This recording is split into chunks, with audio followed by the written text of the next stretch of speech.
السلام علیکم۔ جس بھائی نے جوائن کیا ہے کیا میرے آواز صاف ہے؟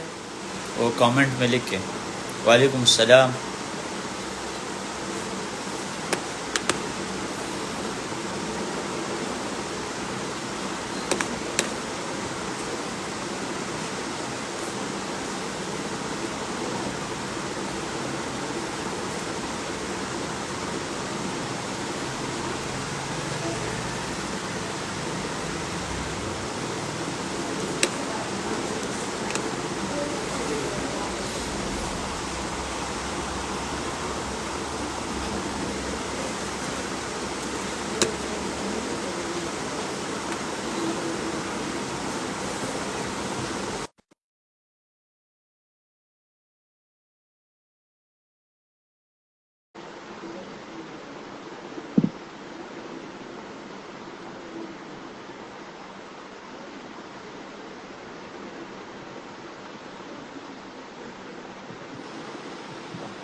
السلام علیکم مجاہد بھائی، اگر آپ کو میری آواز آ رہی ہے تو ہم شروع کریں یا نہیں؟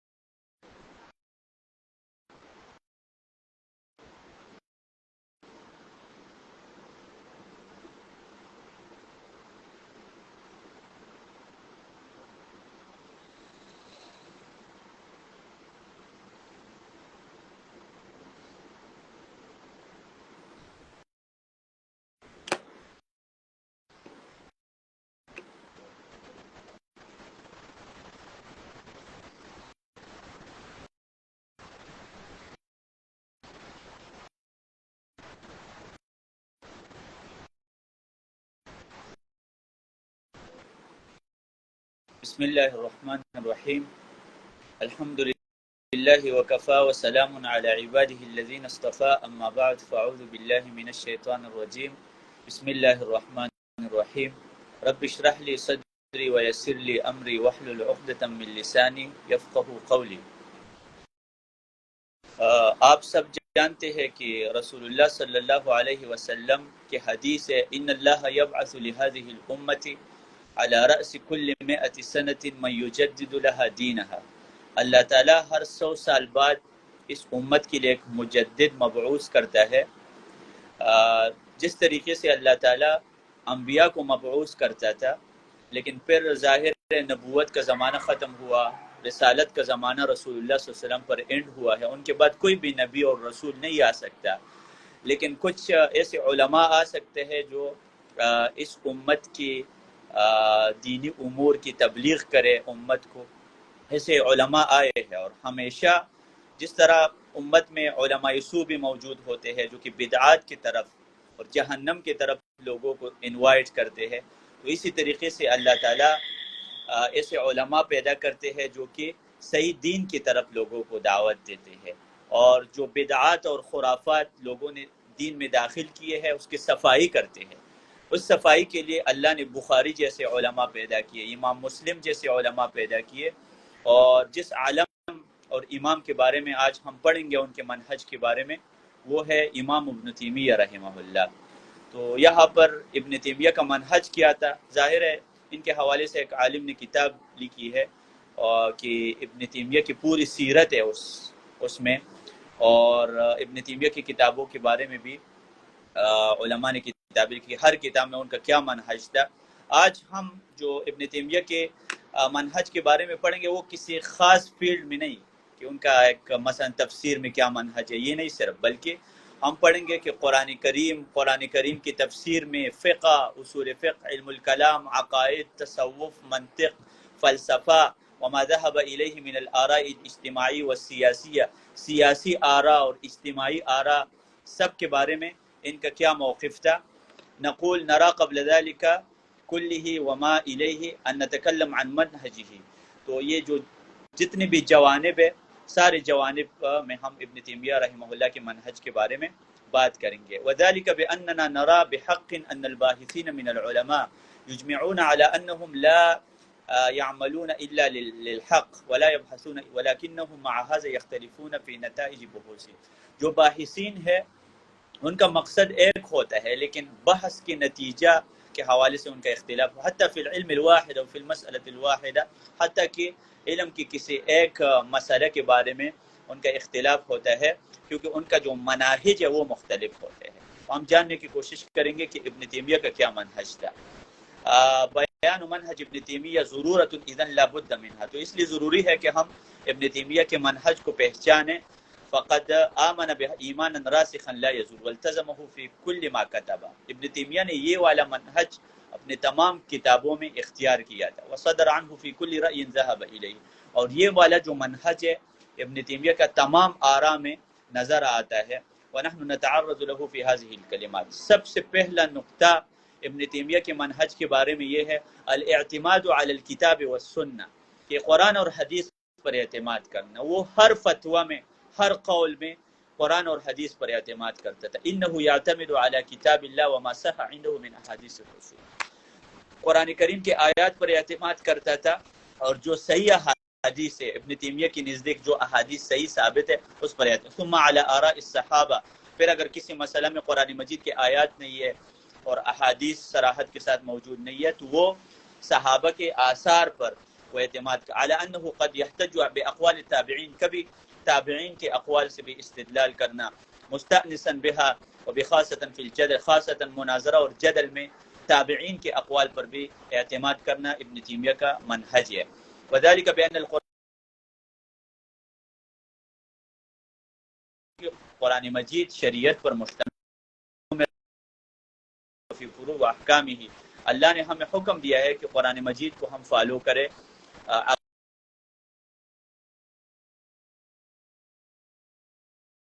وفي غير هذا وذلك كله من الآداب والأخلاق أحيانا في إجمال وأحيانا في تفصيل. قرآن میں مسائل یا تو اجمالی طور پر ذکر ہے اور یا تفصیل کے ساتھ ذکر ہے. اور پھر رسول اللہ صلی اللہ علیہ وسلم قرآن کے لیے شارح اور مفسر ہے. وأخذ الصحابة عنهم بيانه وتفسيره، صحابہ نے رسول اللہ صلی اللہ علیہ وسلم کی تشریح اس امت کو نقل کیا ہے. جو قرآن مجید کے کچھ آیات مجمل ہے اس کی تشریح رسول اللہ صلی اللہ علیہ وسلم نے کی ہے اور پھر صحابہ نے وہ تشریح نقل کیا اور تابعین نے صحابہ سے نقل کیا ہے. فلیس لنا بعد هذا الا ان نسیر على هذا النهج، تو ہمارے لیے ضروری ہے کہ ہم اس منہج پر چلے جو کہ صحابہ کا منہج تھا. کسی مسئلے کو آپ قرآن میں تلاش کریں، پھر حدیث میں تلاش کریں اور اقوال صحابہ کی طرف رجوع کریں، اور یہ ابن تیمیہ کا بھی منہج تھا. وشریعت اللہ وسائر ما یجب معرفته مما فيه خیر الدنیا والآخرہ، جو بھی خیر کے امور ہے جس میں دنیا کا خیر موجود ہے یا آخرت کا خیر موجود ہے. ولیس لنا ان نتبع غیر ما عرفناه عن السلف الصالح الذين بلغوا الینا ما فهموه عن الرسول فاحسن التبلیغ. سلف صالحین کا راستہ کبھی نہیں چھوڑ. سلف صالحین کے فہم کے مطابق قرآن اور حدیث کو آپ نے سمجھنا ہے. وَإِلَّا ضَلَلْنَا ضَلَالًا بَعِيدًا، ورنہ ہم گمراہ ہو جائیں گے. اگر ہم اپنا فہم استعمال کریں تو ہم گمراہ ہو سکتے ہیں. تو لہٰذا ہم قرآن مجید کے نصوص اسی طرح رسول اللہ صلی اللہ علیہ وسلم کے احادیث کو سمجھیں گے تو وہ صحابہ کے فہم کو لیں گے. ہم انہوں نے کس طریقے سے سمجھا ہے ان کا فہم ہم لیں گے. وَنَجِدُ هَذَا الْعُنْصُرَ مِنْ عَنَاصِرِ مَنْ وَاضِحًا فِي كُلِّ كُتُبِ وَرَسَائِلِ. ابن تیمیہ کا یہ منہج کہ سلف کا فہم اس پر اعتماد کرنا، قرآن اور حدیث کو صحیح طریقے سے سمجھنا، سلف کے فہم کے مطابق لینا، یہ عنصر ہم ابن تیمیہ کے منہج میں پاتے ہیں. ان کی کتابوں میں یہ نظر آتا ہے. ومن هذه الرسائل رسائل عنوانها، ابن تیمیہ کا ایک رسالہ ہے معراج الوصول الى معرفة ان اصول الدین وفروعه قد بینها الرسول. یہ دمشق میں انہوں نے لکھا تھا یہ رسالہ. اس میں انہوں نے یہ بات کی ہے کہ یہ رسول اللہ صلی اللہ علیہ وسلم کے احادیث میں دین موجود ہے اور پیغمبر نے ہر چیز کی وضاحت کی ہے. قرآن مجید کی اجمالی نصوص کی بھی وضاحت رسول اللہ صلی اللہ علیہ وسلم سے وارد ہے. وقد افتتح هذه الرسالة بقوله، ابن تیمیہ نے اس رسالے کا ابتدا اپنے کلام کیا ہے وہ فرماتے ہیں فصل فی ان رسول اللہ بین الدین، اس بارے میں فصل کہ پیغمبر صلی اللہ علیہ وسلم نے دین کی وضاحت کی ہے، دین کی تمام احکام کی وضاحت پیغمبر صلی اللہ علیہ وسلم نے کیا ہے۔ اصولہ و فروعہ، دین عقائد کے بارے میں جو مسائل ہے اس کی وضاحت بھی رسول اللہ صلی اللہ علیہ وسلم نے کی ہے، اور اسی طرح فرعی مسائل کے بارے میں باطنہ و ظاہرہ علمہ و عملہ فإن هذا الاصل هو اصل اصول العلم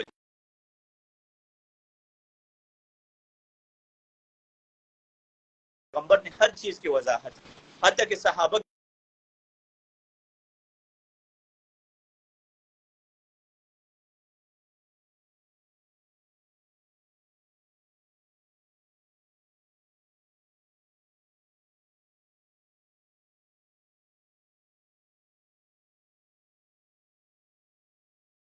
اس کے بعد ثم یقول بعد ان اشار الی منهج،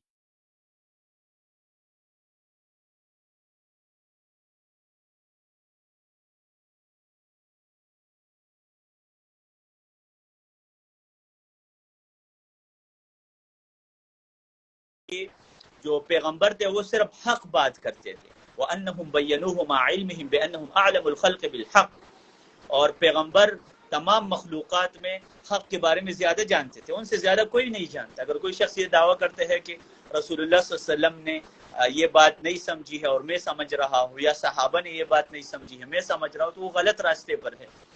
فہم الصادقون المصدوقون، وہ سچے ہیں اور اللہ کی طرف سے بھی ان کی تصدیق ہو چکے ہیں۔ علم الحق و بینوہ، انہوں نے حق کو پہچانا، پیغمبروں نے، صحابہ نے حق کو پہچانا، اور پھر اس امت کو وَيَزِيدُ الْأَمْرُ بَيَانًا وَتَفْصِيلًا فَيَقُولُ بَعْدَ مَا وَأَمَّا الْعَمَلِيَّاتُ وَمَا تُسَمِّيهُ الْفُرُوعُ وَالشَّرْعُ وَالْفِقْهُ، اسی طرح جو فرعی مسائل ہے جس کو عملیات بھی کہا جاتا ہے، احکام بھی کہا جاتا ہے، فقط بینہ الرسول احسن بیان، پیغمبر علیہ السلام نے اس کی وضاحت کی ہے صحیح طریقے سے۔ فما من شیء مما امر اللہ به، جو بھی چیز اللہ کا حکم ہے، اللہ نے اس کا حکم دیا، او نہا عنہ، یا اللہ نے اس سے منع کیا، او حللہ، یا اللہ نے اس کو حرام کر دیا، حلال کیا، او حرمہ، یا حرام کیا، الا بین ذالک، پیغمبر نے سب کی وضاحت کی، حلال حرام، اوامر نواہی، سب کی وضاحت پیغمبر صلی اللہ علیہ وسلم نے کیا ہے۔ وقد قال اللہ تعالی، اور اللہ قرآن میں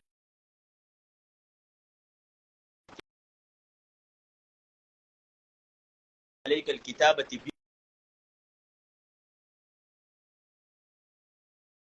وہدی ورحمۃ وبشریٰ للمسلمین، اور ہدایت اور رحمت ہے اور مسلمانوں کے لیے۔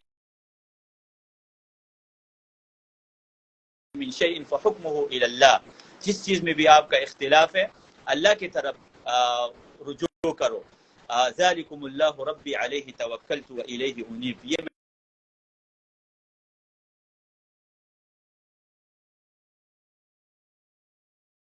علم قرآن کی طرف رجوع کرو، یہ نہیں ہے کہ کسی مذہب کی طرف رجوع، مذہب تو خود اختلاف کا سبب ہے۔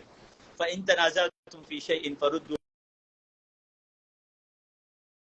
آپ رجوع کریں اللہ اور رسول کی طرف، اور رسول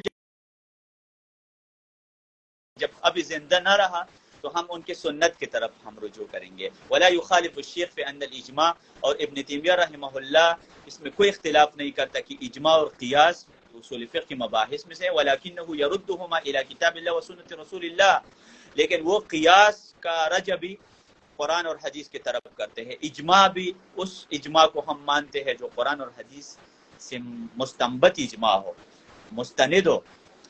ولہذا نراہ یقول فی الرسالۃ نفسها، ابن تیمیہ کو ہم دیکھتے ہیں کہ وہ اجماع اور قیاس کے بارے میں کیا کہتے ہیں۔ والمقصود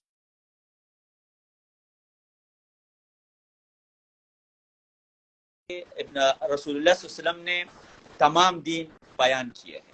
وان الاجماع اجماع الامت حق، اور امت کا اجماع حق ہے۔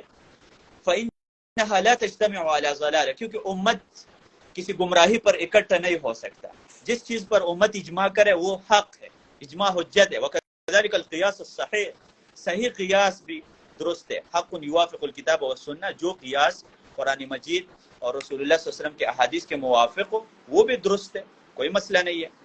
ثم یقول، پھر ابن تیمیہ نے کہا فلا یوجد قط مسألۃ مجمع علیہا الا وفیہا بیان للرسول، یہ ہو ہی نہیں سکتا کہ کسی مسئلہ پر رسول اللہ صلی اللہ علیہ وسلم کی حدیث نہ ہو اور اس پر اجماع ہو جائے۔ جتنے بھی مسائل پر اجماع ہوا ہے نا، اس کے پیچھے کوئی نص موجود ہے، رسول اللہ کی وضاحت موجود ہے۔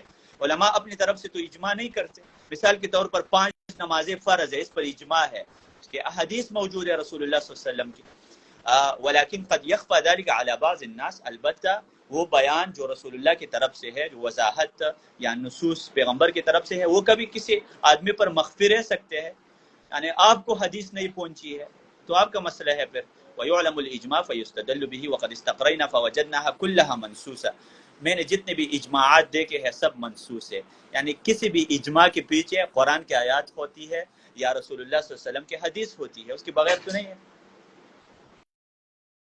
وَهَكَذَا نَجِدُ ابْنَ تَيْمِيَّةَ يَرُدُّ الْإِجْمَاعَ إِلَى الْكِتَابِ وَالسُّنَّةِ، ابن تیمیہ دعویٰ کرتا ہے کہ قرآن مجید کی جتنی بھی آیات ہے اور رسول اللہ صلی اللہ علیہ وسلم کی احادیث ہے اس پر اجماع ہوتا ہے علماء کا، اور جو بھی اجماع علماء کرتے ہیں وہ کسی آیات کی بنیاد پر کرتے ہیں یا کسی حدیث کی بنیاد پر کرتے ہیں، اپنی طرف سے تو نہیں کرتے۔ وَكَذَلِكَ الْأَمْرُ فِي الْقِيَاسِ، قیاس کے بارے میں بھی یہ بات ہے، علماء اگر قیاس کرتے ہیں تو کسی آیات سے کریں گے، حدیث سے کریں گے، اگر قیاس کے پیچھے آیات یا حدیث موجود نہ ہو تو وہ قیاس باطل ہے۔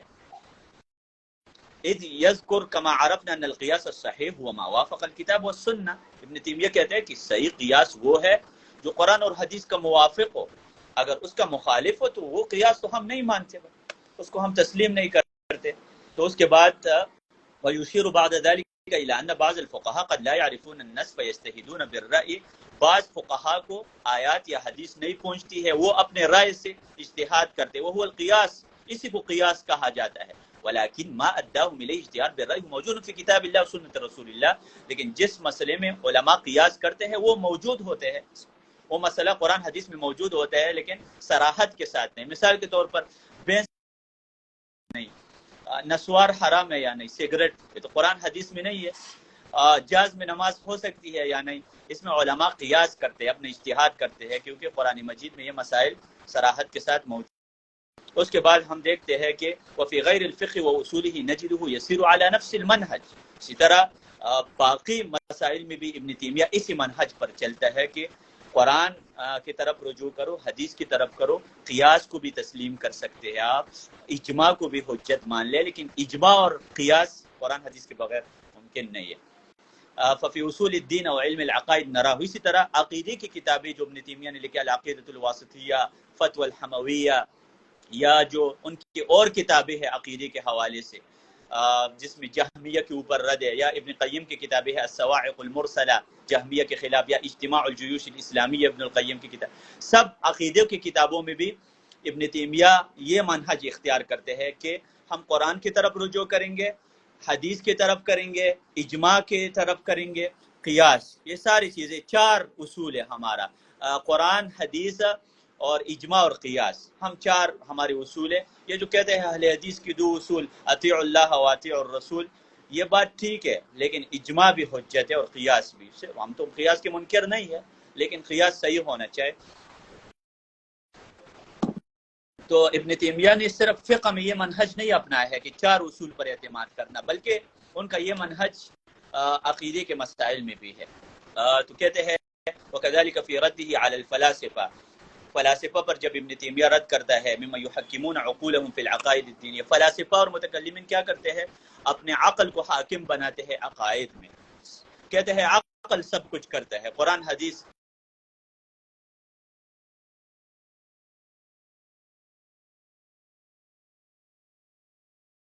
اللہ تعالیٰ کا چہرہ ہے، تو جب عقل کو آپ قرآن حدیث پر مقدم کرے اس ٹائم عقیدے میں خرابی آئے گی آپ کی۔ وہ ابن تیمیہ قرآن حدیث کو مقدم کرتے، فلاسفہ پر رد کرتے ہیں کہ آپ جو قرآن اور حدیث کو آپ سائڈ پر رکھ دیتے ہیں، عقل کو مقدم سمجھتے ہیں، یہ آپ نے نہیں کرنا ہے۔ وَنَجِدُ هَذَا مَاثِلًا أَمَامَنَا فِي جَمِيعِ مَا كَتَبَهُ مِنْ رَسَائِلِ فِي هذه، عقیدے کے حوالے سے انہوں نے جو کتابیں لکھی ہے، وَمَا أَكْثَرَ هذه الرَّسَائِلِ التي تتناول العقائد التي جاء بها القرآن وبينتها أحاديث الرسول صلی اللہ علیہ وسلم۔ اس کے بعد ہے ومن باب التمثيل لہذا مثلا مثال کے طور پر ہم لیتے ہیں کہ ابن تیمیہ کا عقیدے میں کیا منہج تھا، ان کے کیا اصول تھے۔ تو عقیدہ واسطیہ جو کہ ابتدائی طور پر طالب علم اس کتاب کو پڑھتے ہیں عقیدے کے حوالے سے، انہوں نے یہ کتاب 658 میں ہجری میں لکھی تھی، اور واسط علاقے کا ایک قاضی تھا، ان کے ریکویسٹ پر ابن تیمیہ نے یہ کتاب لکھی تھی۔ انہوں نے ریکویسٹ کی تھی کہ آپ عقیدے کے بارے میں کتاب لکھیں، واسطیہ نام اس لیے رکھا انہوں نے۔ ففي هذه الرسالة لا نجد الشيخ استدل من العقائد التي يجب على كل مسلم اعتقادها في الله وصفاته۔ اس کتاب میں ہم دیکھتے ہیں کہ ابن تیمیہ جس بھی مسئلے کے بارے میں بات کرتا ہے نا، صفات کے حوالے سے اکثر انہوں نے بات کی ہے، یا اور الا بالکتاب والسنہ، وہ قرآن سے دلیل ذکر کرے گا یا حدیث سے کرے گا، یہ ان کا منہج ہے ابن تیمیہ کا، کہ قرآن حدیث سے ہٹ کر کوئی بات نہیں کرنا۔ جو لوگ عقیدے کے مسائل ڈسکس کر کے اپنے عقول پر اعتماد کرتے ہیں نا، عقل، یہ لوگ اصل میں بدعتی ہے۔ متکلمین، فلاسفہ عقیدے کے مسائل قرآن حدیث سے ثابت نہیں کرتے، تو آپ نے نا صحیح عقیدے والا عالم اور غلط عقیدے والا عالم کیسے پہچاننا ہے؟ جو عالم عقیدے کے مسائل قرآن اور حدیث سے ثابت کرتا ہے۔ ابن تیمیہ آپ دیکھیں نا، عقیدے کا جو بھی مسئلہ ہے وہ قرآن کے آیات سے بتاتا ہے یا رسول اللہ صلی اللہ علیہ وسلم کے حدیث سے بیان کرتا ہے، تو وہ پھر آپ سمجھو کہ یہ حق پر ہے، قرآن حدیث میں عقائد موجود ہے۔ لیکن جو عقلی باتیں کرتا ہے کہ نہیں اللہ بڑا ہوگا یا عرش بڑا ہوگا، عرش پر اللہ کیسے مستوی ہو گیا، یہ جو عقل کو استعمال کرتے ہیں نا اللہ کی دین میں، اس طرح لوگ گمراہ کرتے ہیں دوسروں کو، گمراہ کرتے ہیں۔ تو ابن تیمیہ کا یہ منہج ہے کہ وَلِذَلِكَ نَجِدُهُ يَقُولُ فِي بَعْضِ فُصُولِهَا، اور اس کتاب کے مختلف فصول میں وہ یہ بات کرتا ہے، ثم من طریقت اہل سنہ اتباع آثار رسول اللہ، اہل سنت والجماعت کا طریقہ کیا ہے کہ رسول اللہ صلی اللہ علیہ وسلم کے احادیث کی تابعداری کرنا ظاہراً و باطن، واتباع سبیل السابقین، مہاجرین اور انصار کے راستے کی تابعداری کرنا، اور رسول اللہ صلی اللہ علیہ وسلم کی وصیت کو فالو کرنا کہ انہوں نے کہا علیکم بسنتی و سنت الخلفاء الراشدین، کہ میرے سنت کو فالو کرے اور خلفاء راشدین کی سنت کو، من بعد تمسکوا بها، اس کو مضبوطی سے تام لو، وعضوا علیہا بالنواجذ، اپنے دان سے اس کو مضبوطی سے پکڑ لو، وإیاکم ومحدثات الامور، بدعات سے بچنا ہے، فإن کل بدعۃ ضلالہ،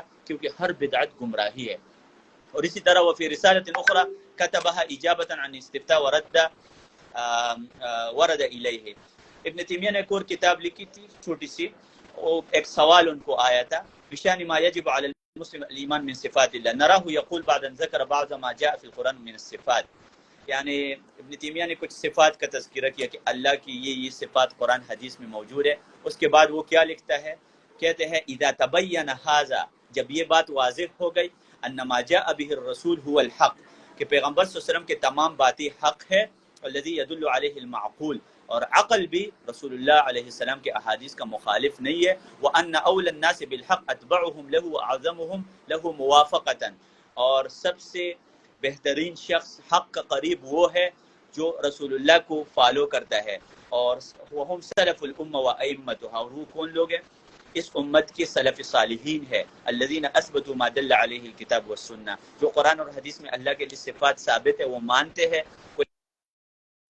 سلف صالحین کا طریقہ کیا تھا کہ صفات کا انکار نہ کرنا، ونزہوہ من مماثلۃ المخلوق، اور ساتھ ساتھ سلف کا یہ بھی عقیدہ ہے کہ اللہ ہمارے جیسے نہیں ہے صفات میں، اللہ کا ہاتھ ہے، چہرہ ہے، جتنی بھی صفات ہے، لیکن ہمارے جیسے نہیں ہے۔ تو یہ ابن تیمیہ کا منہج تھا کہ وہ قرآن اور حدیث کے اوپر ہی اعتماد کرتے ہیں، عقیدے کے مسائل میں بھی قرآن حدیث کے اوپر اعتماد کرتے ہیں، اور اسی طرح ساتھ ساتھ فرعی مسائل میں بھی وہ قرآن اور حدیث کے اوپر اعتماد کرتا ہے۔ اس کے بعد ہم پھر آتے ہیں کہ اعتمادہ علی العقل فی مجالہ، عقل پر بھی اعتماد کرنا ابن تیمیہ کا منہج تھا۔ دیکھیں عقل کبھی قرآن اور حدیث کا مخالف نہیں آ سکتا، جب عقل صحیح ہو، اس میں کوئی بیماری نہ ہو، تو کبھی قرآن حدیث کا مخالف نہیں ہو سکتا۔ تو ابن تیمیہ رحمہ اللہ عقل کو بھی صحیح سمجھتا ہے کہ آپ اس کو استعمال کریں، عقیدے کے مسئلے میں بھی استعمال کر سکتے ہیں، لیکن جب عقل اور نقل میں تعارض آ جائے نا، تو پھر آپ نے عقل کو سائڈ پر رکھنا ہے۔ مثال کے طور پر عقل کہتا ہے کہ جرابوں پر مسح نیچے سے کرو، اوپر سے نہ کرو، لیکن حدیث کہتے ہیں اوپر سے مسح کرو، عقل کہتا ہے کہ نیچے، عقل کہتے ہیں کہ عشاء کی نماز 2 رکعت فرض ہونی چاہیے، کیونکہ انسان تک جاتا ہے اور فجر کی 4 رکعت ہونی چاہیے، لیکن یہاں پر ہم قرآن کو مقدم کرتے ہیں. تو اس لیے عقل کو ہر چیز، عقل کو اپنا میدان ہے اس میں مان لو، جب تک قرآن اور حدیث کے ساتھ ملتی ہے ٹھیک ہے، نہیں ہے تو آپ اس کو سائڈ پر کر دو. عقل کہتا ہے نا کہ آگ میں داخل ہو جاؤ جل جائیں گے، لیکن ابراہیم علیہ السلام نے عقل کو نہیں مانا، اس نے کہا کہ میں آگ میں داخل ہو جاتا ہوں. عقل کہتا ہے آگ میں داخل ہو جاؤ جل جائیں گے، ابراہیم نے کہا کہ میں اس صورت میں عقل کو نہیں تسلیم کرتا، تو وہ آگ میں داخل ہوا. نقل نے کہا، قرآن نے کہا کہ یا نار کونی بردن و سلاما، ٹھنڈی ہو جاؤ. عقل کہتا ہے کہ آگ کیسے ٹھنڈی ہو سکتی ہے پانی کی طرح، تو لیکن قرآن کہتا ہے کہ ٹھنڈی ہو سکتی ہے، بس آپ اس کو مان لو. یہاں پر عقل کو سائڈ پر کر دو. اس وجہ سے ضروری ہے کہ عقل کو آپ مان لے، لیکن اس کے ایک مجال ہوتا ہے، اس میں آپ مان لیں. وَمِمَّا يَنبَغِي لَنَا أَن نَظُنَّ أَنَّ ابْنَ تَيْمِيَّةَ يُحْمِلُ الْعَقْلَ وَتَفْكِيرَهُ حِينَ يَجْعَلُ الْكِتَابَ وَالسُّنَّةَ وَآثَارَ الصَّحَابَةِ. یعنی بعض لوگ یہ گمان کرتے ہیں کہ ابن تیمیہ قرآن اور حدیث پر اعتماد کرتے ہیں، عقل کو بالکل چھٹی دیتے ہیں. یہ بات درست نہیں ہے، بات صحیح نہیں ہے، بلکہ صحیح بات یہ ہے وَلَكِنَّهُ كَانَ يَعْرِفُ لِلْعَقْلِ قِيمَتَهُ. ابن تیمیہ عقل کی اہمیت سمجھتا ہے. اس کو ہم بھی کہتے ہیں نا، دیکھیں ہم ابو حنیفہ کو مانتے ہیں، شافعی سب کو مانتے ہیں، لیکن اپنی جگہ میں مانتے ہیں. قرآن حدیث میں فوقیت نہیں دیتے ان کو، قرآن حدیث کے اوپر ان کو فوقیت نہیں دیتے. تو عقل کو بھی آپ مان لیں، عقل کو کوئی انکار نہیں. فلا یجاوز به هذا المجال ولا يرتد عن قدره. ہر چیز کا اپنا مرتبہ ہوتا ہے، اس میں اس کو ولكن معرفة هذا المجال هي المشكلة التي شغل الفلاسفة في كل عصر وبخاصة مفکری الاسلام ورجال الفلسفہ. فلسفے کے لوگ ہیں نا، ان کا کام یہی ہوتا ہے، بس عقل عقل عقل عقل، ان کا کام یہی ہوتا ہے. اور ابن تیمیہ نے پوری کتاب لکھی ہے در تعارض النقل والعقل، کہ قرآن حدیث اور عقل میں کوئی اختلاف نہیں، آپ نے پیدا کیا. تو کہتے ہیں فإن منهم من آمن بالعقل، بعض لوگ عقل پر ایمان لا چکے ہیں، اس کو اب معبود بنا ہے، بت بنایا ہے عقل کو لوگوں نے. ایمانا راسخا ووثقوا به ثقة مطلقا، مطلق طور پر اس پر اعتماد کرتے ہیں. فكان هذا سبب ضلال بعضهم الى حد كبير. یہی گمراہی کا سب سے بڑا سبب ہے کہ آپ عقل کو ترجیح دے دیں سب چیزوں کے اوپر، اور اس کو بہت بڑی چیز مان لیں آپ. حين ظنوا انهم بعقولهم وحدها قادرين على معرفة عالم.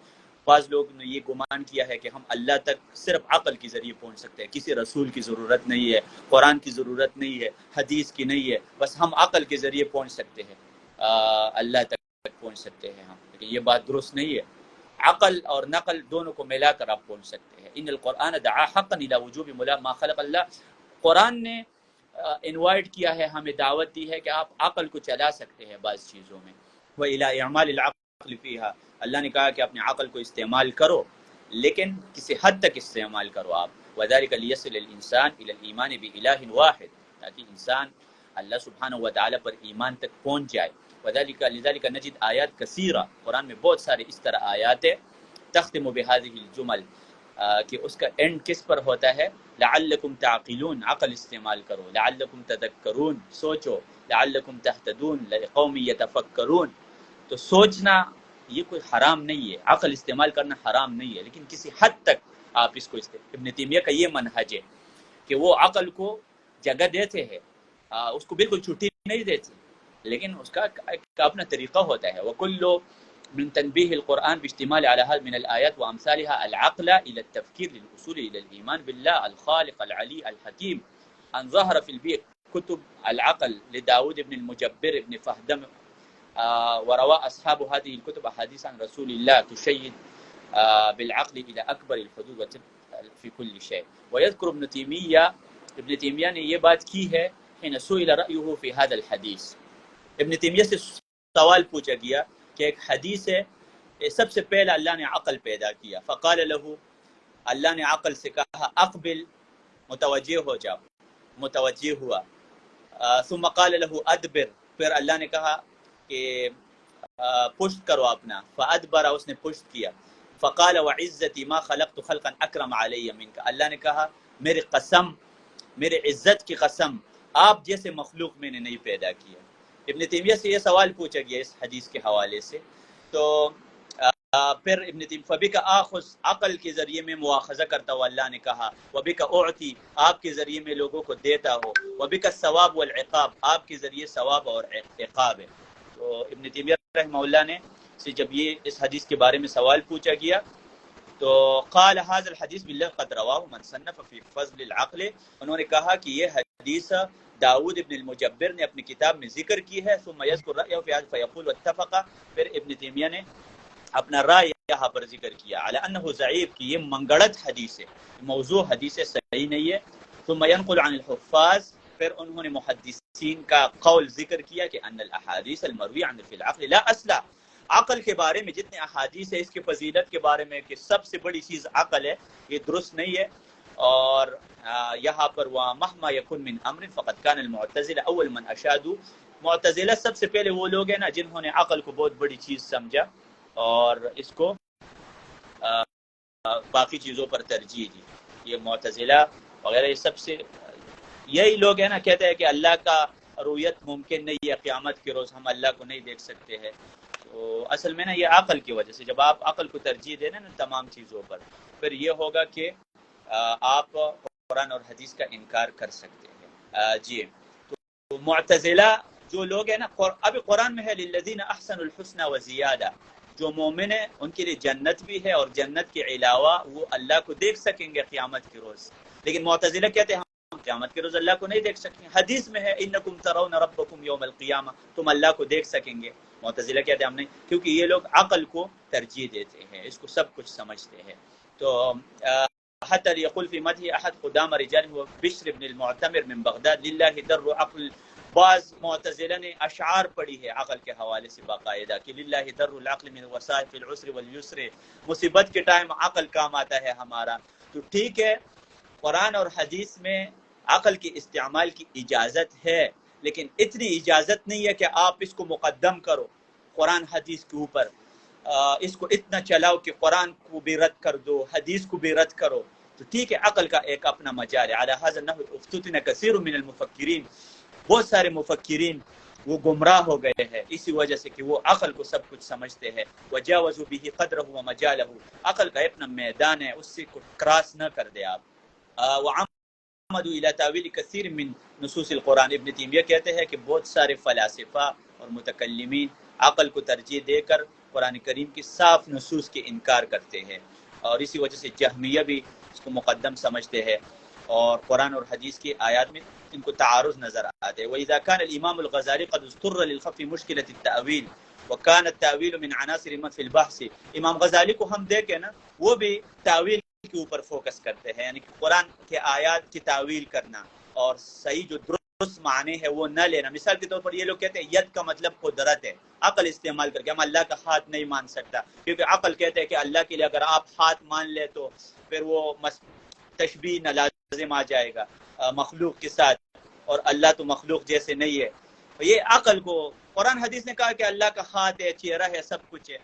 فلذلك سببه هو الواضح فهو متکلم، کیونکہ غزالی متکلمین میں سے ہے، فلسفہ کا عالم ہے اور صوفیوں میں سے ہے، اسی وجہ سے.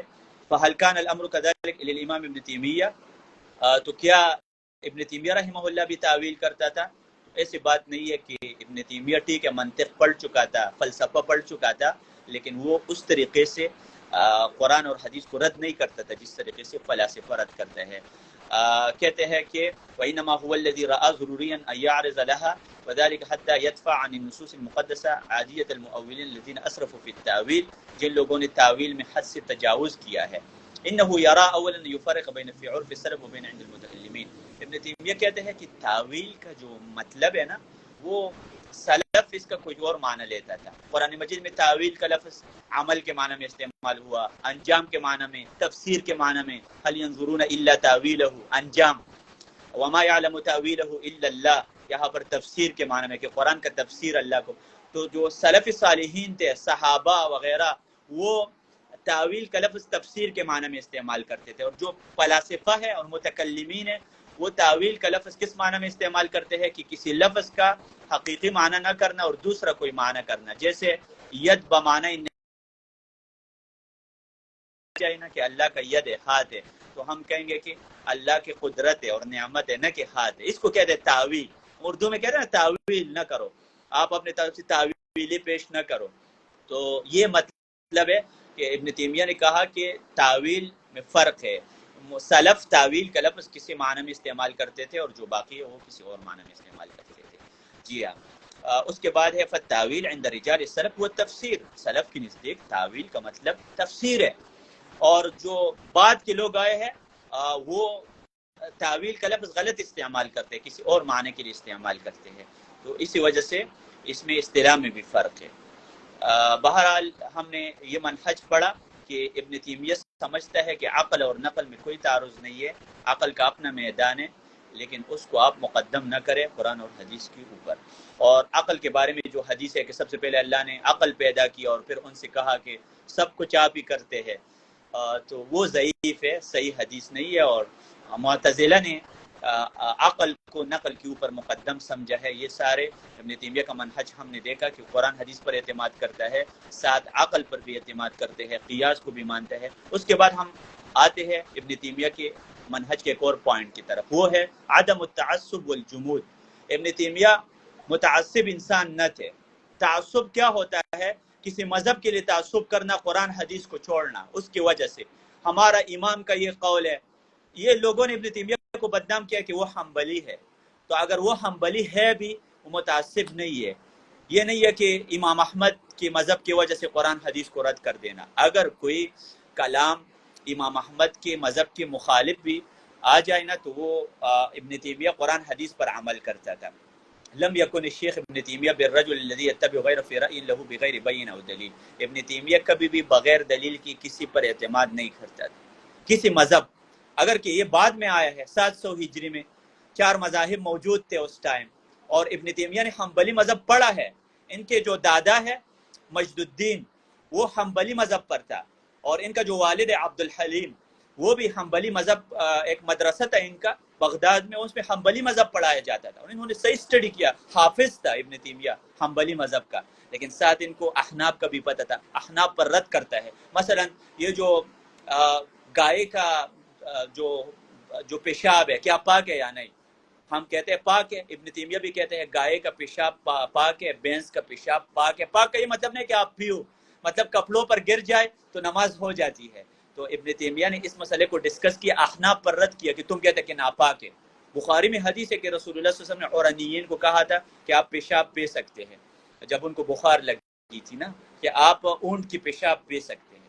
تو اس مسئلے میں وہ رد کرتا ہے احناف پر. سب مذاہب کے بارے میں ابن تیمیہ کو پتہ تھا، دلائل بھی پتہ تھا. حنفی مذہب کے کون سے دلائل ہے، شافعی کے کون سے دلائل ہے، مالکیوں کے، حنبلیوں کے، پھر ان کے اوپر رد بھی کرتا تھا ساتھ، اور دلیل کو فالو کرتا تھا. وقال وقد بان له خطأه بل كان حرا في تفكيره. اپنے فکر میں آزاد، ابن تیمیہ اپنے سوچ میں بالکل آزاد تھے. وما صح عن الصحة غیر متعصب، صرف حق کے لیے تعصب کرتا تھا. کسی کے لیے تعصب، حق کے لیے تعصب کر سکتے ہیں، حق کے اوپر کھڑا ہو جاؤ، جس مذہب کا بھی خلاف ہو بس وہ اپنا کام کرے. تو خلع عن عنقه ربقة التقلید للغیر، تقلید کی پٹی اس نے اتاری تھی اپنے گردن سے. ابن تیمیہ رحمہ اللہ نے تقلید کی پٹی اتاری تھی. ولم يقید نفسه الا بالقرآن والسنہ، اپنے نفس کو قید کر دیا صرف قرآن اور سنت کے ساتھ، اپنے نفس کو انہوں نے قید کر دیا تھا. اور اس کے بعد وآثار الصحابہ اذا تبین له صحة صدورها عنهم وفي هذه المصادر الاولى للاسلام على كل هذا يجمع مؤرخوه وبكل هذا تنطق رسائل. تمام مؤرخین نے یہ بات کی ہے کہ ابن تیمیہ آزاد انسان تھے، وہ کسی کا مقلد نہیں تھا. اور اسی طرح دمشق میں جب وہ جیل میں تھے تو تب بھی انہوں نے کچھ کتابیں لکھی ہے جس میں انہوں نے یہ بات لکھی ہے کہ میں کسی کا مقلد نہیں ہوں. اور اسی طرح ابن الوردی لکھتے ہیں وَأَعَانَ أَعْدَاؤُهُ عَلَى نَقْبِ دُخُولِ فِي مَسَائِلِ الْكِبَارِ لَتْ عُقُولُ أَبْنَاءِ زَمَانِنَا كَمَسْأَلَةِ التَّكْفِيرِ فِي الْحَلْفِ بِالطَّلَاقِ. یہ جو مسئلہ ہے طلاق کا، اس مسئلے میں بھی وہ مخالفین کے ساتھ مناظرے کرتا تھا کہ 3 طلاق ایک مجلس میں ایک ہی ہوتی ہے، 3 نہیں ہوتی. اس مسئلے میں وہ حنابلہ کی مذہب سے نکلا تھا. اگر وہ مقلد ہوتے تو حنبلی مذہب کہتے ہیں 3 طلاقیں 3 شمار ہوتی ہے ایک مجلس میں، ابن تیمیہ کہتے ہیں 1 شمار ہوتی ہے. وہ قرآن حدیث کو فالو، کیونکہ صحیح مسلم میں حدیث ہے 3 طلاق 1 شمار ہوتی ہے مجلس میں. وہ اس مذہب پر تھا. اور آگے اگر آپ دیکھیں تو انہوں نے یہ مذاہب سارے چھوڑی تھی. ابن الوردی رحمہ اللہ نے یہ بات کہ بہت سارے اس کے مثالیں موجود ہے کہ ابن تیمیہ رحمہ اللہ مذاہب سے خروج کرتا تھا. اور وہ کہتے ہیں ان الاصل فی العقود الجواز والصحہ ولا يحرم ويبطل منها الا ما دل الشرع على تحریمه. کہتے ہیں کہ اصول مذہب احمد یجری اکثر علی هذا القول. امام احمد کا بھی قول ہے کہ بیوع میں وہ حرام ہے جو اللہ نے حرام کیا، وہ حلال ہے جو اللہ نے حلال کیا. تو یہ ابن تیمیہ رحمہ اللہ کا منہج ہے کہ وہ کسی کا تقلید نہیں کرتا. اور اسی طرح وہ کہتے ہیں کہ ومقاصد العقلاء اذا دخلت في العقود وكانت من الصلاة الذي هو المقصود لم تذهب عفوا ولا لم تحضر رأسا كالآجال. وہ اس مسئلے کو ڈسکس کر رہا ہے، عقود کا ایک مسئلہ ہے نا. تو اس کے بعد یہ اس سے معلوم ہوتا ہے کہ ابن تیمیہ رحمہ اللہ نہ مذہب حنبلی کا مقلد تھا اور نہ کسی اور مذہب کا مقلد تھا. تو اس پر ہم اکتفا کرتے ہیں. ابن تیمیہ کا کیا منہج تھا؟ قرآن، حدیث، اجماع اور صحیح قیاس پر اعتماد کرنا، عقل پر اعتماد کر کے، لیکن عقل کو ہر چیز نہ سمجھے، اور اسی طرح وہ کسی کے لیے تعصب نہیں کرتا. تو یہ ابن تیمیہ کا منہج ہے. اس سے واضح ہو گیا. اگر کسی کا سوال ہے وہ کمنٹ میں لکھ سکتے ہیں. یہاں کوئی بھی بھائی وہ لائے ہو تو وہ یہاں پر جی وہ لکھ سکتے ہیں. جی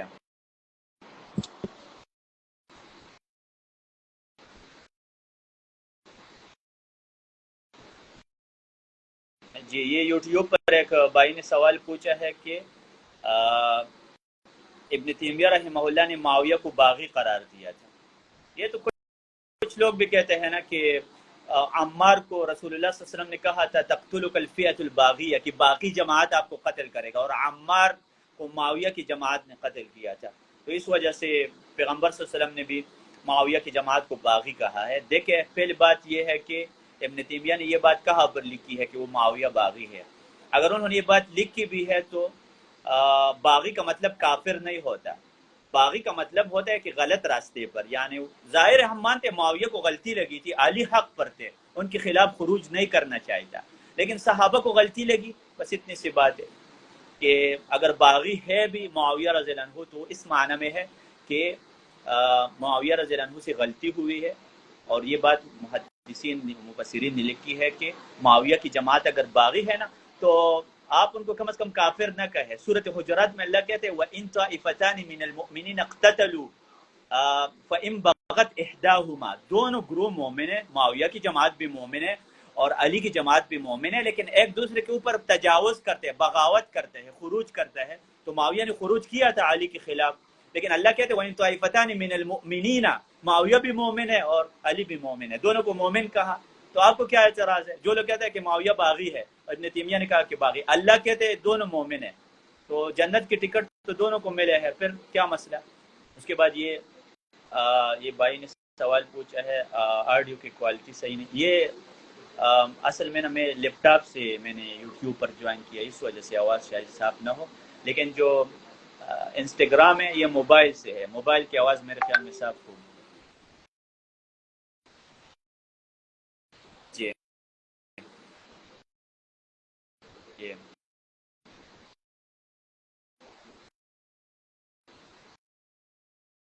کیا حماس تنظیم والے خارجی ہیں؟ مجھے حماس کے بارے میں نہیں پتا. کیسے بولے حماس کے بارے میں؟ یہ کچھ علماء کا رائے ہے کہ وہ صحیح مسلک پر نہیں ہے، کیونکہ وہ شیعہ کے ساتھ بھی ملتے ہیں، ہر کسی کے ساتھ، ان کا عقیدہ درست نہیں ہے. کیا ابن تیمیہ رحمہ اللہ مجتہد مطلق تھے؟ بالکل. ہم تو شوکانی کو بھی مجتہد مطلق سمجھتے ہیں، تو ابن تیمیہ تو تھا نا مجتہد مطلق. اگر وہ مجتہد مطلق نہ ہوتا تو وہ طلاق کے مسئلے میں حنبلی مذہب سے خروج نہ کرتا، کیونکہ حنبلی لوگ کہتے ہیں تین طلاقیں تین واقع ہوتی ہے ایک مجلس میں، لیکن ابن تیمیہ کہتے تھے کہ تین طلاقیں ایک واقع ہوتی ہے. اس سے بھی پتہ چلتا ہے کہ وہ مجتہد مطلق تھے.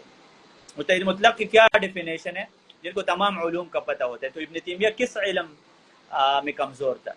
کوئی بھی علم ایسا نہیں ہے. لغت کو دیکھ کے ان کا اصول فقہ میں ان کی کتابیں ہیں، ان کے دادا کی کتاب المسولہ فی اصول الفقہ، اور اسی طرح فقہ میں ان کی کتابیں ہیں العدۃ فی شرح العمدہ، عمدۃ الفقہ کی شرح ہے. مجموع الفتاوی ہر فن پر مشتمل ہے. منطق میں بھی امام تھے وہ، اصول تفسیر میں ان کی مقدمہ ہے، تفسیر ان کی ہے. ساتھ ساتھ اگر حدیث کا شرح دیکھ لے، حدیث کی شروحات میں وہ سب سے بڑے عالم ہیں. نحو کا امام ہے، ایک صرف کا وہ امام ہے، بہت ساری چیزیں.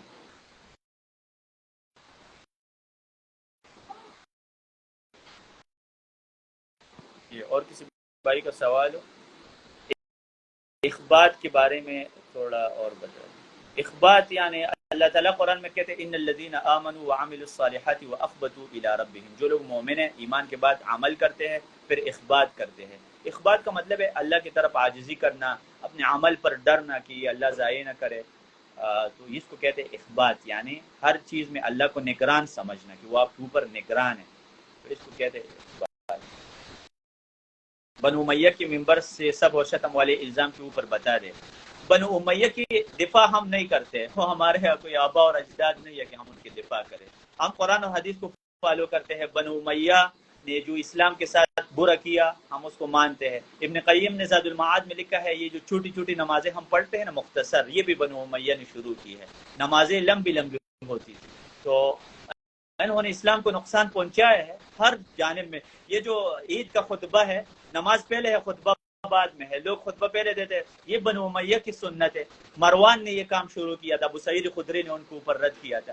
بنو امیہ نے اسلام کے ساتھ کیا برا نہیں کیا، سب برا تو کیا ہے نا، ہم ان کے دفاع نہیں کرتے، لیکن ہم کہتے ہیں بنو امیہ سے شروع ہو جاؤ، تم شروع ہو جاتے ہیں، پھر یزید پر جاتے ہیں، پھر معاویہ پر جاتے ہیں، معاویہ سے اوپر عمر پہ جاتے ہیں، عائشہ و ابو بکر، یہ نہ کرو آپ۔ ہمارا صرف مسئلہ یہ ہے کہ تم بنو امیہ سے شروع ہو جاتے ہیں اور پھر آگے کیوں آپ آگے صحابہ پر لعن اور شتم کرتے ہیں، تو ٹھیک ہے اگر بنو امیہ شتم اور لعن کراتے تھے اور حجاج ابن یوسف نے کعبے پر حملہ کیا، عبداللہ ابن زبیر کو شہید کر دیا تھا اپنی کرسی کے لیے، غلط کرتے تھے، کوئی ان کا حامی نہیں ہے۔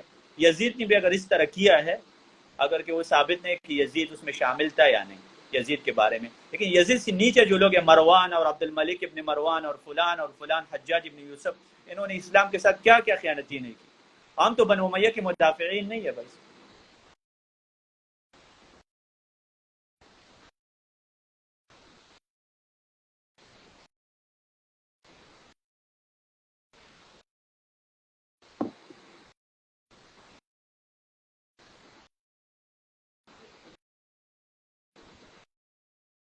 یہ کسی بھائی کا سوال وہ پوچھ سکتے ہیں۔ آج ہمارا درس ابن تیمیہ کے بارے میں ہے، تو اگر ان کے بارے میں کوئی سوال ہو، ان کی کوئی کتاب آپ نے پڑھنی ہو کسی فن کے حوالے سے، تو ظاہر ہے عقیدے کی جو کتابیں ہیں وہ العقیدۃ الواسطیہ ہے، وہ آپ پڑھ سکتے ہیں عقیدۃ الواسطیہ کے اوپر۔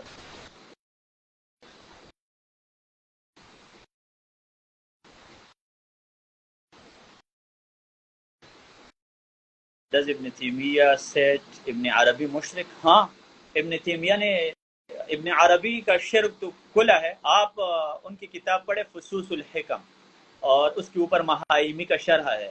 محائمی ہندوستان کا ایک عالم تھا، ان کا شرح ہے فصوص الحکم کے اوپر۔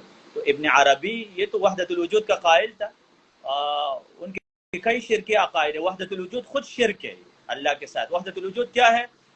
یہ ساری چیزیں اللہ ہے، اللہ ہر چیز کے اندر داخل ہوا ہے، تو اس سے بڑا شرک اور کون سا ہو سکتا ہے؟ یہ عقیدہ تو ابن عربی نے پیش کیا نا اس امت کو۔ تو یہ جو فلاسفت ہے ابن عربی اور ابو علی سینا اور فلان فلان، تو یہ تو واضح ہے ان کے حوالے سے۔ کیا ابن تیمیہ نے کہا تھا کہ جہنم ہمیشہ نہیں رہے گا؟ ہاں، یہ ان کی کچھ کتابوں سے پتہ چلتا ہے کہ ابن تیمیہ نے کہا کہ جہنم اور جنت اور جہنم فنا ہو سکتے ہیں، کیونکہ قرآن میں ہے کل من علیہا فان ویبقى وجہ ربک، صرف اللہ کا چہرہ باقی رہے گا، ساری چیزیں فنا ہو جائیں گی، تو جنت جہنم بھی فنا ہو جائیں گے۔ لیکن مجھے لگتا ہے کہ ابن تیمیہ نے اس بات سے رجوع کیا تھا بعد میں۔ ان کے آراء مختلف ہے، دو قسم رائے ملتے ہیں اس مسئلے میں ان کا۔ کچھ میں ہے کہ انہوں نے رجوع کیا، اور اس پر میرا کلپ ہے یوٹیوب پر کہ کیا ابن تیمیہ کی زندگی پر کوئی کتاب ہے؟ ہاں، یہ کتاب کا نام لکھ کے آپ لوگ سارے کتاب کا نام لکھ کے جی میں آپ کو بتاتا ہوں اس کتاب کا۔ ابن تیمیہ کے بارے میں 221 پیج پر مشتمل ایک عالم نے کتاب لکھی ہے، وہ آپ اپنے لیے لکھ سکتے ہیں۔ اس کتاب کا نام ہے ابن تیمیہ، بس محمد یوسف موسیٰ، 221 پیج پر مشتمل کتاب ہے، اور یہ پختوں میں بھی ٹرانسلیٹ ہو چکا ہے زلان دستورے کے نام سے، یعنی ابن تیمیہ ستاروں میں ایک ستارہ تھا، آسمان کے ستاروں میں، پختوں میں بھی ہے اور عربی میں بھی ہے۔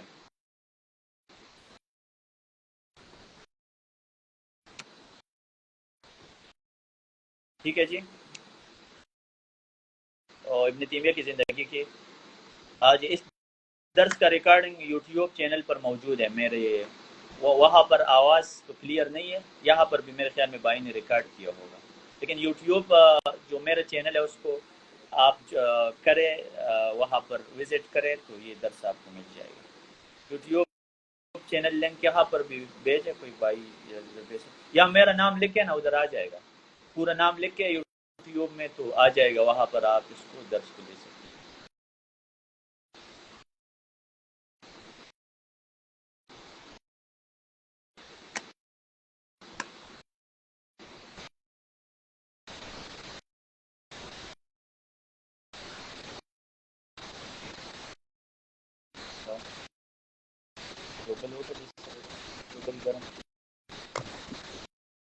اور کسی بھائی کا سوال ہو؟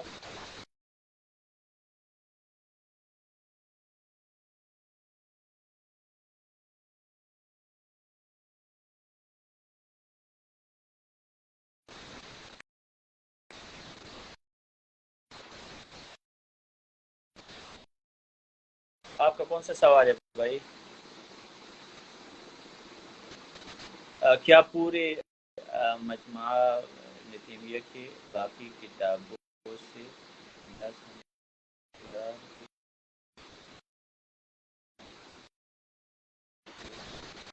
نہیں ابن تیمیہ کی ہر کتاب میں الگ علم ہے، کوئی مجموعہ پڑھ کر اس سے آپ بے نیاز نہیں ہو سکتے. ان کی ہر کتاب پڑھنی چاہیے، اس میں کوئی نہ کوئی علمی پوائنٹ ہوتی ہے، ان کی ہر کتاب میں کوئی علمی پوائنٹ ہو سکتی ہے. وہ جو کچھ علماء نے لکھا ہے کہ ابن تیمیہ کی کتابوں کو اکٹھے کر کے، تو اس پر اکتفا نہ کرے. اگر آپ نے آگے پڑھنا ہے ان کی زندگی کے حوالے سے، ان کے منہج کے بارے میں، تو سارے کتابوں کو پڑھے. لیکن جو مجموع الفتاوی ہے ان کا، اس کو پڑھ کر باقی کتابوں سے آپ بے نیاز نہیں ہو سکتے، کیونکہ عقیدے کے بارے میں ابن تیمیہ کی کتابیں الگ ہے، اس میں جو دلائل ہے وہ مجموع الفتاوی میں نہیں ہے. مجموع الفتاوی تو انہوں نے لکھا ہے، بس گھر میں بیٹھا ہے، لیکن جو خاص کتابیں انہوں نے لکھی ہے کسی مسئلے کے بارے میں، اس میں وہ چیزیں ہیں جو کہ مجموع الفتاوی میں نہیں ہے. تو صرف ان کا مجموع الفتاوی ٹھیک ہے، ایک بڑی کتاب ہے، کئی جلدیں ہیں، اس کی 30-40 جلدیں ہیں مجموع الفتاوی کی، لیکن صرف اس کو پڑھ کر آپ پورے دلائل کی تک نہیں پہنچ سکتے جو ابن تیمیہ نے باقی کتابوں میں لکھی ہے. مثال کے طور پر عقیدہ میں العقیدۃ الواسطیہ، فتح الحمویہ، جو مین کتابیں ہیں وہ بھی پڑھنی چاہیے عقیدے میں. صرف مجموع الفتاوی یہ نہیں ہے، لیکن مجموع الفتاوی میں ہر چیز کے بارے میں انہوں نے بات کی ہے، طہارت کی، نماز، حج، جہاد کا 27ویں جلد صرف جہاد کے مسائل کے بارے میں ہے. تو وہ بھی ٹھیک ہے، لیکن اس میں دلائل اتنے نہیں ہے گہرائی کے ساتھ، تفصیل کے ساتھ، جو کہ باقی کتابوں میں ہے، کیونکہ باقی کتابیں کسی خاص مسئلے کے بارے میں ہوتے ہیں نا.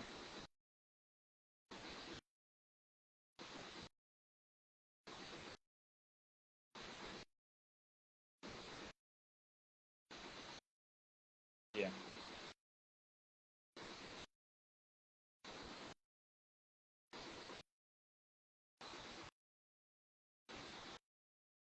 جی، عقیدہ واسطیہ کے بارے میں ہمارا درس ہفتہ اتوار کو ہوتے ہیں.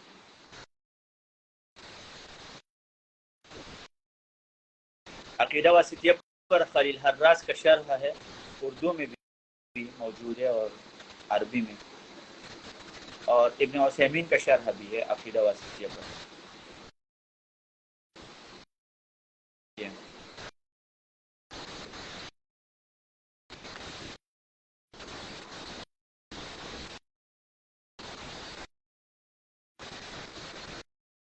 ٹھیک ہے، اور کسی بھائی کا سوال نہ ہو تو انشاءاللہ ہم کل حاضر ہوں گے.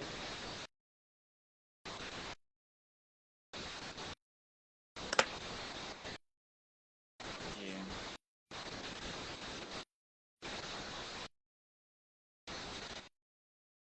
میں نے صرف پاکستان میں علم حاصل کیا، پاکستان سے باہر نہیں نکلا، لیکن میں نے سعودیہ کے علماء کے درس سنے ہیں بہت سارے، اور کتابیں ٹرانسلیٹ کیا ہے اس وجہ سے عربی. لیکن میں نے جو پاکستان کی یونیورسٹیز میں پڑھا ہے ان میں عربک لینگویج میں پڑھائی جاتی تھی، تو ہم سارے پیپر بھی، ایگزام بھی عربک میں ہوتا تھا، لکھتے بھی تھے، استاذ بھی عربی میں پڑھاتا تھا. تو ظاہر ہے مدینہ یونیورسٹی اور ہماری یونیورسٹیز کا منہج سیم، اس وجہ سے. ابن تیمیہ رحمہ اللہ کو لوگ مجسم کیوں کہتے ہیں؟ اس وجہ سے کہتے ہیں کہ وہ اللہ کے لیے صفات ثابت کرتے ہیں کہ اللہ کا ہاتھ ہے، چہرہ ہے، قدم ہے۔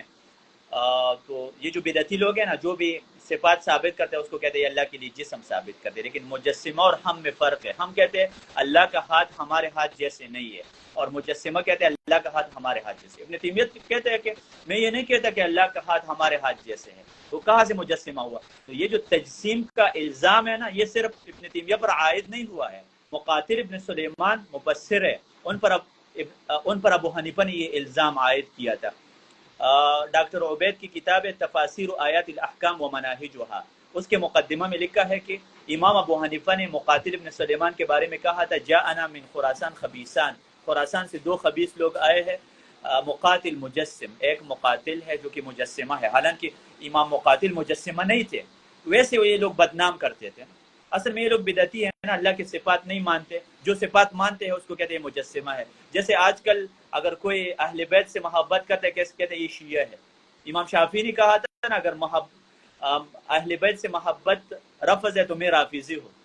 تو اگر اللہ کے لیے صفات ثابت کرنا تجسیم ہے تو میں مجسمہ ہوں، ایسا کوئی بات نہیں ہے۔ ابن تیمیہ مجسمہ نہیں تھے، ہم مجسمہ کے خلاف ہے، ہم مجسمہ کے خلاف ہے، کوئی نہیں۔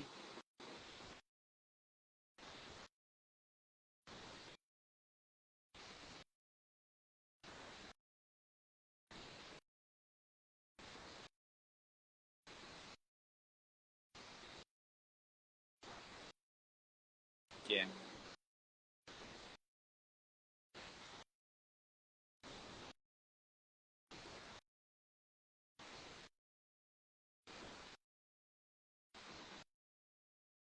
ٹھیک ہے بھائی صاحب، ہم اس پر اکتفا کرتے ہیں انشاءاللہ۔